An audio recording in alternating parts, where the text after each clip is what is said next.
I'm Tam from howtodrawlike.com and welcome back to part 3 of how to draw a dog in a photorealistic style. In this video the main focus will be on how to shade dogs' eyes, but you'll also see the drawing develop a little bit further too. If you haven't seen parts 1 and parts 2 of this video series, you can find them on my YouTube channel, or you can find them on my website www.howtodrawlike.com. Let's do some more shading. We'll start with the point the drawing reached at the end of the second video. As you can see, there's a little bit of a base layer of black above the eye there for the fur ready to go in. And you can also see that the eye is starting to take shape underneath that. And what you'll notice if you look at that right eye compared to the left one, it's a lot brighter. The colours don't look very natural as far as an eye goes.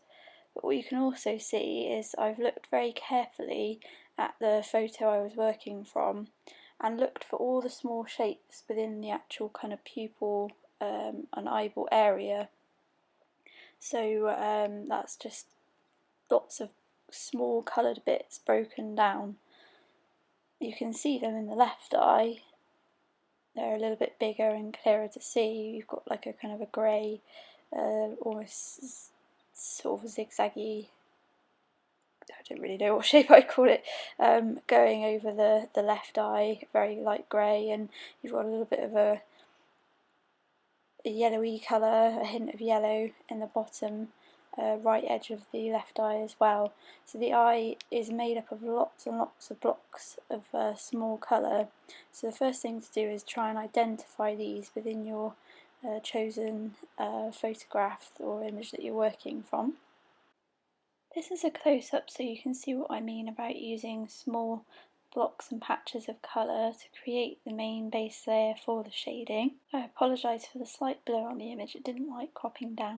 I used 5 main colours for this base layer in the eye: white, grey, kind of reddy brown shade, a darker brown, and a warm yellow tone, and hopefully you can see where I've blocked those in on the shape of the eye there.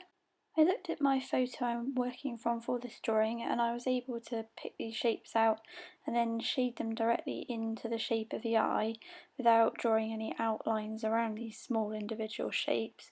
But if you don't feel comfortable doing that, then what I'd suggest doing is taking the relevant colour to the relevant shape, so for example white, and putting a very faint outline of the shape that you think that forms in that colour, and do the same for the other colours too. Don't use a normal pencil for that, because what you'll find is as you then shade over the top of that, those small outlines you've made, you can end up with a little bit of a grey outline layer underneath that could show through and then take the realism look away from the eye completely. So use a very light coloured tone for the relevant coloured area. I hope that makes sense.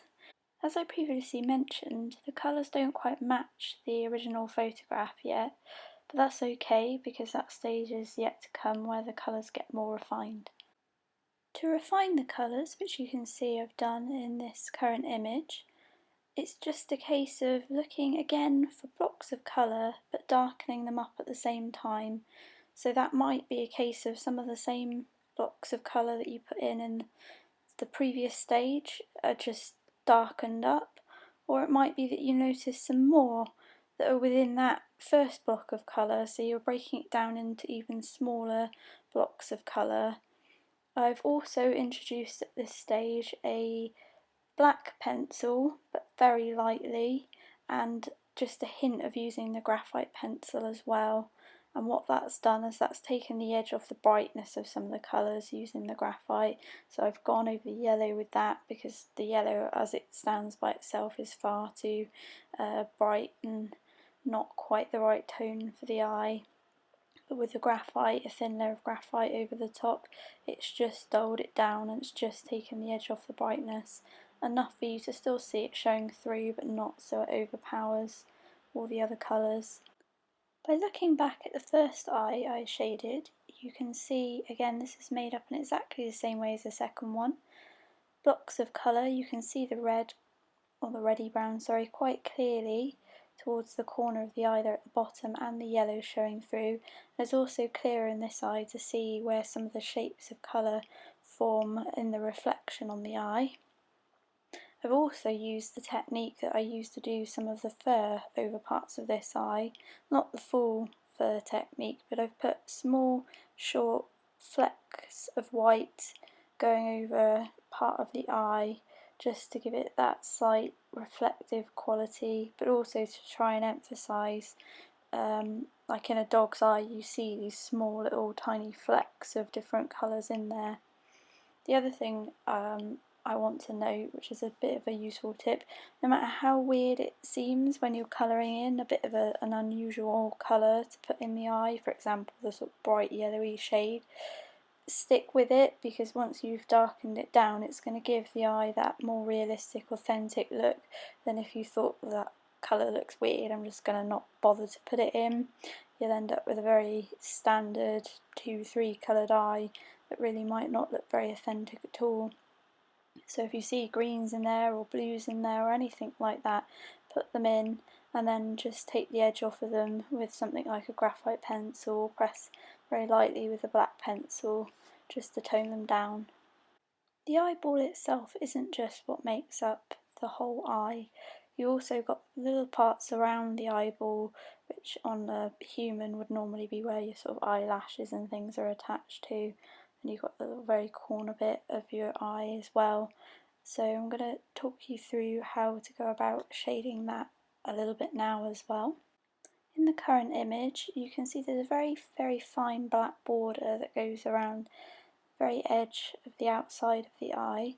So to get a very fine line you need a very sharp pencil.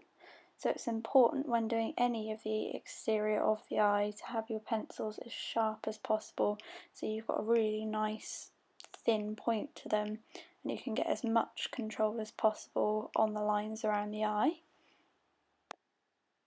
Around this eye you can see the black outline is a little bit thicker, but it's still important to use a fine pencil because as you can see there's some small hints of grey reflection near the corner of the eye, and you wouldn't be able to achieve that as finely as it appears with a blunter pencil.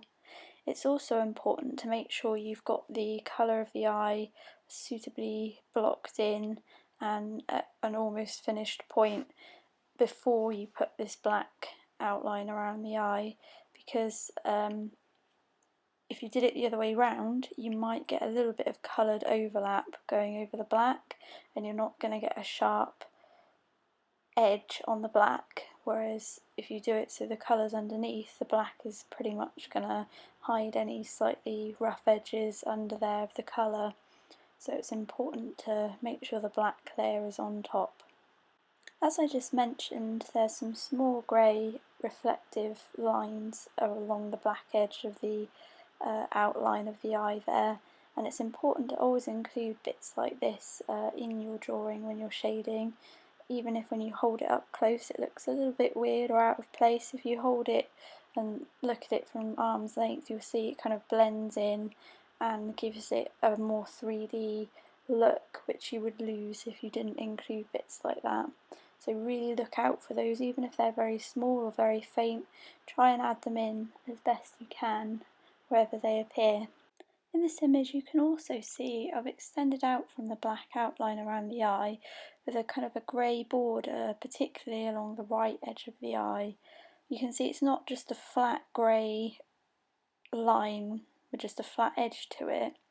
You can see on one side that it kind of comes out in a bit of a ruffled style, because it's, if you look at the original image, it's not just a flat thin line, it's got a bit of a jagged edge where that grey then blends in with the black fur that it joins onto.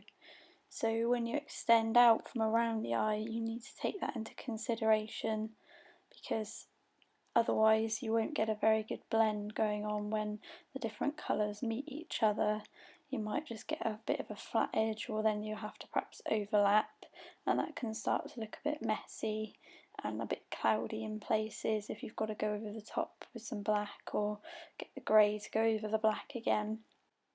And also, again, make sure those pencils are really sharp so that you can get this kind of feathered edge look, but just by drawing small thin lines next to each other and just keep building your way around the edge to get that sort of feathery edge look.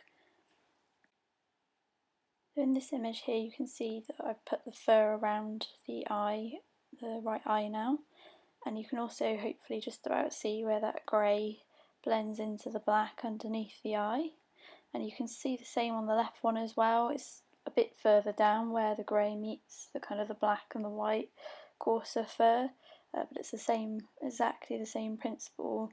So the main things to remember when shading an eye or eyes are to break it down into small blocks of colour and just build upon those in darkness, and just really consider the tones as well, and make sure to include unusual colours and unusual reflective parts as well, because they all make up the realistic look in the long run.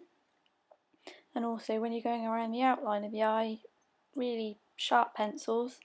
Don't just put in flat edged patches of colour either around the outside of the eye. Make sure they've got feathery edges or jagged edges so that you can blend that in with the rest of the fur. This last image shows the drawing progress a bit further, with the detail of the fur around the eye being added in a bit more, and also the fur around the eyebrow appearing over the right eye too. This sums up how to shade a dog's eyes, and in the next video we're going to take a look at how to shade a dog's nose. As per usual, I'll leave a little bit of a gap in between this video and the next one going up, so that you've got a bit of time to work on what I've shown you and hopefully be all ready for the next part. I hope you found this video helpful, and if you've got any questions about anything I've covered in this video, part 3, or anything from the previous videos, part 1 and part 2, please feel free to get in contact. You can either visit my website www.howtodrawlike.com and go to the contact page there and send me a message, or you can follow me on Twitter by going onto Twitter and searching for @howtodrawlike, and you can send me a message there and have direct conversations with me. If you have any other questions about art in general or drawing in general, then please do get in contact with those as well, because I'm happy to answer any of your creative questions. Don't forget to subscribe to my YouTube channel to stay up to date with all future How to Draw Like content. I'll see you again soon for another video. Thank you for watching, and bye for now.